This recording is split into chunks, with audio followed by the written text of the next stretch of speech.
Ang distrito po ng Quezon City, mula pa noong buwan ng January ay napakarami po ang pinababautismuhan. Buwan-buwan po ay nagsasagawa tayo ng pagbabautismo. Nabautisman po ako sa Iglesia ni Cristo noong January 14, 2022.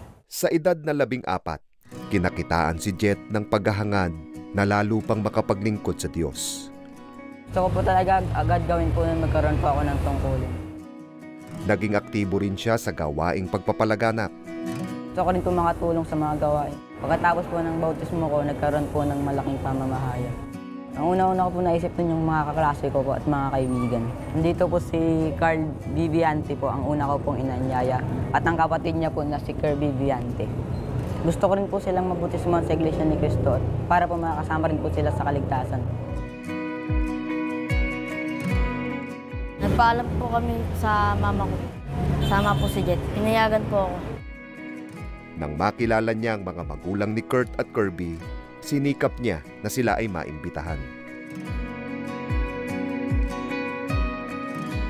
Sinasabi ko lang po, "Te, pwede po ba kayo sumama sa pamayag po? Mabilis lang naman po. Hindi naman po sila pumayag. May trabaho pa daw po sila." Sunod na lang ako sa kinakambal. Sila lang mauna mag-iglesia, sunod na kami. Nabiguman sa unang pag-aanyaya, pero sa halip na tumigil, ay nakaisip pa siya ng paraan para mabalikan at maanyayahang muli ang mga magulang ng kanyang mga kaibigan. Napapayag ko po yun nung sinama ko na po yung mas matanda po sa akin, si Nanay Diding po. Nakilala ko ni Kadiding kasi tapat lang ako nagtrabaho dati dyan kanila. Sa kuya, ikaw pala yan. Sa ano, kayo na rin. Makinig ka lang naman doon sabi niya. Alam ko pa naman kung may pag-asa pa po. Pag-asang mapani pa po sila sa Iglesia ni Cristo. Sa natuklasang mga aral ng Diyos na itinataguyod sa iglesia, magkahalong reaksyon ang kanilang naging tugon. Lahat ng mga pinagbabawal, lasing, paglalasing. Kasi minsan magpunta pa kami sa mga bidyukiyan, kasama kami dalawa Bakit bawal ang dugo? Specialty namin ng dinuguan. Gusto ko pong matutunan ng mga anak ko yung mga sa Biblia po, yung tungkol sa Diyos, mga mabuting mga asal na matutunan nila. Gusto ko kami makinig rin sa mga doktrina sa iglesia. Ang pangangaral sa iglesia, galing sa Biblia, tanong, sagot, sa Biblia. Yung nagustuhan kong doktrina, tuloy na natin. Nagpasya na kami lahat na umanib. Mula nung silang kambal, kami, sabay-sabay na kami.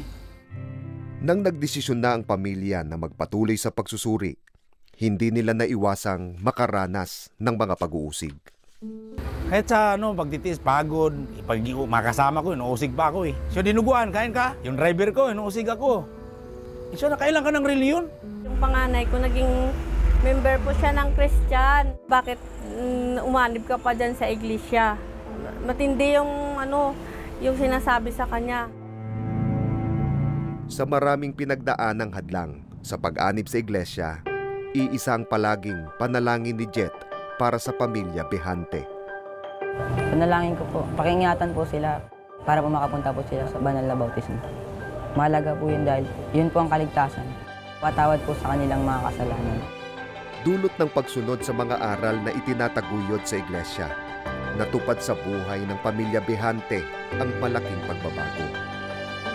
Salamat po ako na pumayag siya agad nang pinuntahan kami ni Nanay Diding kasi siya lang naman talaga hinihintay ko na magsama-sama kami mga anak. Pasalamat po ako sa Diyos. Pangarap ko naman po yung maging iglesia kami lahat. Pinapanalangin ko po. Lahat kami magsama-sama sa pagsamba, sa totoong Diyos. Masaya po ako kasi na nawala po yung bit-bit kong bigat sa loob. Mga pangangaral po sa iglesia, yun na yung mga biyaya sa amin. Tuwing magsamba ka, yun na yun. Malaking biyaya na yun sa pamilya. Mula nang mabautismuhan si kapatid na Jet noong Enero 14, 2023, makalipas ang 6 na buwan, naging kasangkapan na siya upang ang ilang miyembro ng pamilya Behante ay makapagsuri sa iglesia at sama-samang tumanggap ng bautismo. Sa araw na ito, 7 sa kanilang pamilya ang tumanggap ng banal na bautismo at naging ganap na kaanib sa Iglesia ni Cristo. Ito pong araw na hindi po namin makakalimutan sa banal na bautismo naming pamilya. Nagbigay po sa amin ng kasiyahan. Masaya kami, pamilya. Hanggang wakas kaming maging kaanib sa Iglesia ni Cristo. Ang ibinunga po ng bautismong ito ngayong umaga ay pamilya ang mga nabautismuhan. Karamihan, mga mag-aama, mag-iina. Ang iba ay mga magkakaibigan na mga nabautismuhan. Natag na po ako kasi nasa iglesia na po kami ni Cristo. Masaya kami na bagong kaanib ng Iglesia ni Cristo. Sobrang saya po kasi kasama po yung buong pamilya po. Makakamit din po namin yung kaligtasan. Masaya ako na maligtas po ako sa araw ng pagbuo. Kabilang ang pamilya Behante sa maraming tao na bunga ng pag-anib sa Iglesia ni Cristo ay nagkaroon ng karapatang maglingkod sa Diyos at ng pag-asa sa kaligtasan sa araw ng paghuhukom.